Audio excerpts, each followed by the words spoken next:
And joining me right now here on the Mark Moses Show is my good friend and the current head basketball coach at UT Martin, my main man, Jeremy Shulman. Coach, how you doing today? I'm great. This is phenomenal. I'm so glad we're able to do this. This is just, I mean, it's like old school. It's like 14 years at Eastern Florida. This is great. You are absolutely right. You texted me over the weekend. You're like, man, this tournament's fantastic. You're loving it right now. But before we get to your thoughts on your bracket, it's been a year now, a full season since I talked to you here on the show. How did year one go for you? Going from Eastern Florida State College there to Division One, there at UT Martin. All right. Well, first off, we need to make a change on that. Okay. So next year, I absolutely have to be on the show during the season, I like agree. after we play University of Tennessee, or I think we're playing at Creighton next year. So we need to get on the show like after some of those games or after a big conference win or something like that, not just have to wait every year. So but no, phenomenal first year. So much learning. It's funny when I first got the job, my athletic director, Kurt McGuffin, who's phenomenal. I mean, I think he's the best AD in the country. He told me, he said, "You're going to learn a lot this year." I'm like, "Yeah, yeah, yeah, yeah, yeah." But I've been a head coach for a while. Like, no, he's like, "You're going to learn a lot." So, learned a ton during this year. Learned stuff I didn't even think I was going to have to learn, and it was great though. It was great. Was there a moment, Coach, where you're like, "Yeah, we're not at Eastern Florida anymore. This is the next." And look, I'm not trying to knock Eastern Florida. I love the Titans, I do. But was there a moment taking that step up where it's like, okay, this is Division One basketball? Okay, there was a lot of moments like that. And again, I love Eastern Florida also, but the first moment had to be our first game at Illinois State. And it's we traveled to Illinois State. I mean, it's a long drive. Travel's a lot harder at the Division One level. Everything's a lot further away. And we go to play Illinois State, and I mean, so many Division One moments. But honestly, the first Division One moment in a good way was we get to our locker rooms, and we have a separate coaches' locker room, separate from our players. I'm like, whoa, okay, this is this is definitely Division One. And then we get ready for the game. I step on the floor for the first time, and it's my first ever, game at the Division One level as a head coach. And I step on the floor, and there's 5,000 people, packed crowd at Illinois State, and the band is right next to us. It's already just deafening out there, and it was just the moment was huge, especially first game coaching after my mom passed, and it was just the emotion of that one. That's something I will always remember for the rest of my life. I just want to say this. Your mom was a great lady, and I got to know her, and I'm very sad. I just want you to know that. Hopes and prayers to your family. I know it's been a while, but again, your mom's a great lady. I'm sorry she passed away. Well, I really appreciate it. I mean, it means a lot. It's one of those things. I thought it was going to be a whole lot easier with time, and I'm sure it will be with more time. But I miss her. There's no doubt about it. But she was there when I got hired, and so she knew I was a Division One coach. She never got to see me coaching the game, but she knew it happened, and so she's definitely looking down on me from heaven right now. Okay, we're here with Jeremy Shulman, head basketball coach there at UT Martin. He was here in Brevard County for like a decade or so, building up Titans basketball. All right, you finished the first season, don't make postseason. I mean, you guys are not in the tournament, and it pains me to say that. I know you as well. Okay, now you're going to go into the off season, even though it never ends with the off season. What are your goals then for next year to improve this basketball team? Well, first thing is obviously we wanted to play in the postseason, but to have the year we had, but we actually swept our the SIUE who went Yeah, to who the made the tournament? remember, we actually swept them. We beat them both times. We split with SEMO, who won the regular season conference title. So we're 3-1 against the top two teams. And we actually did get a couple of bids to postseason tournaments, just not the NCAA tournament, not the NIT, but we got a bid to the CIT, which we just decided just financially wasn't worth going this first year. Let's keep, utilizing those resources to build the program up, and then make it to the big dance next year so we can be on everybody's bracket. But to take the step for them this year to year two and try to win a conference championship, I'm going to be honest, it's not going to be easy. This level is so much more difficult than I thought. It's amazing. I love being here, but everybody's good. Everybody has players. Everyone has unbelievable coaching. Everyone has deep coaching staffs, great scouting. Everyone has their advantages. And we're still trying to figure out how do we take the leap from a very good, successful first year to a great second year where we can win the title. So I don't fully have that answer for you, but I know we have to piece together the right. We only have three scholarships left. We need to sign the right three guys, and we need to really develop the guys we have here right now, the guys that are young guys coming into year two. Do you feel like being a JUCO coach for over a decade, where you're constantly with the turnover every 1 or 2 years, recruiting new players, do you think maybe that prepared you for today's reality of Division I basketball, especially with the transfer portal opening today? Yeah, I do. I do. I think that's one of the reasons I was able to get the job in the first place. This is the new, you said it, this is the new reality of college basketball. And so, I've been doing this for 14 years at Eastern Florida, where we have to have, turn over 75% of your roster every single year. And so hopefully that means we're well positioned to do this moving forward. I mean, we had 13 new players this past year. And so, returning 5 guys plus a redshirt, returning 6 guys, it's going to feel totally different that we actually return some players this coming year. So that's going to be very exciting. How do you sell your program to a future recruit? I know I ask you this all the time, but now it's there at UT Martin. How do you sell this program to a future player? I sell a lot like I did at Eastern Florida. It's just magnified on this stage. But I say, if you want to be loved, you want to go to a place that you're cared for, that the coaching staff loves you, your players, your teammates love you. Number one, if you want to be happy and loved, this is your spot. Number two, development, because I know the portal's opening and we'll recruit some out of the portal, but I mean, we've already signed 4 high school kids. No one in the country is signing 4 high school kids. We might sign more freshmen as it goes, but we want to develop. Right? We don't just want ready-made players. So if you want to come here and develop and become the best version of yourself, that's what it is. And then number three, winning, because we've won everywhere we've gone. We're going to win here. We exceeded all expectations first year, even winning as many as we did. And so we're going to win. So those 3 things. Now, Martin's a small town. It's not for everyone, but that's to our advantage, I think, because if you come to Martin, you're truly coming for basketball. You're truly coming for the culture. You're definitely not mistaking Martin, Tennessee for Las Vegas. No, that's okay. Look, does every player come to you going, I want to play? I don't want to sit on the bench. I want to be part of a team. Do you get that from recruits or transfer players? It's a little hard for me to answer that right now because we had such a great group of guys, and we had young guys come in, and we like any college basketball program, we had guys that didn't play much, and we didn't hear a peep. We didn't hear a worry. We didn't hear anything from them. They were just so dialed in on getting better and helping the team. Obviously, we're getting that some, but even the at least 3 of the 4 high school kids we signed, playing time wasn't really even in the discussion. It was about the long-term view. It was about development. It was about getting better.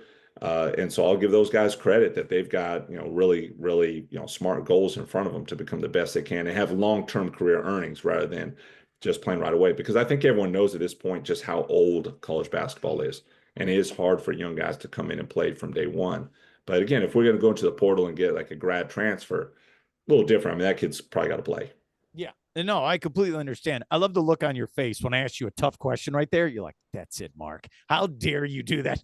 Love it. Love it. Love it. Keep throwing them at me. Keep throwing them at me. We're here on the Mark Moses Show with my good friend, yes, head basketball coach, UT Martin, yes, Jeremy Shulman.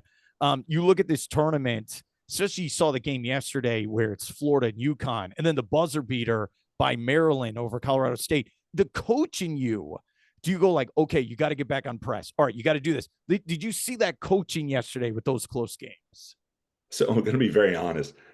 That's how I used to watch the game. This year was very humbling in a lot of ways also, and just reminded me, like I always know I've got a long ways to go, but this one really humbled me and realized I've got even further to go as a coach than I even realized. And I already thought I had a long ways to go.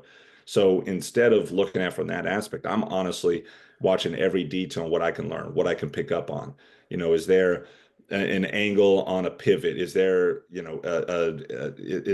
is there a knee flexion that a player has on his jab step? Is there a way that they weight distribute to, be able to initiate contact on the second level? Team and coaching wise, exactly what are they doing in their gaps? Can I tell just from the screen, is there some extra call that they're making on a switch versus a hard hedge versus a drop? Because I don't know. I mean, I'm just throwing some stuff out there, but I just think I'm trying to learn every detail without being behind the scenes, which is hard because I'm not there at each team's practice. But I would say there was a lot of learning the last 4 days, in addition to the enjoyment of college basketball. Yeah, and you know what? Hit your free throws. I'm talking to the Florida Gators. Like, isn't that crazy? It's like a thing you learn in grade school, right? You got to hit your free throws. Hey, Don't ask me. We lost an NCAA record 8 games this year by 1 point or overtime. And the common thread in most of those was missing free throws. So don't ask me. Like we work on it all the time. We preach it. We do mental training. We do mental visualization. We pump with confidence. We put pressure on the guys, like whatever it is, like during practice to prepare, we put pressure on them. We try a bunch of different things. We even had a psychologist come in or a psych, I can't remember his exact title, and we still missed a lot of free throws and lost 8 games by 1 point or overtime. You make it sound like you brought in a shaman or some voodoo doctor. Is that what you Oh, did? hey, I am not, I can't make this up. Okay.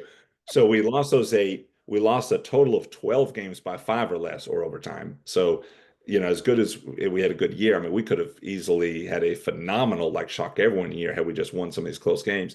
So when it got real bad late in the year, my wife actually called her mother, who's from Ukraine and used to be part of the Soviet Union, and kind of has some different ideas and everything. And so my wife actually went and ordered online like a bunch of like sage to burn and some other stuff to burn. I And like it. so yeah, and so performed like a little ritual to try to get these demons out of here. And so we actually won a couple of close games after that. So we ended up, I think, like 4-12 or something like that in close games. At least that's better than 0-12. So Okay, I got to ask you this. You play in the same conference as my alma mater, Western Illinois.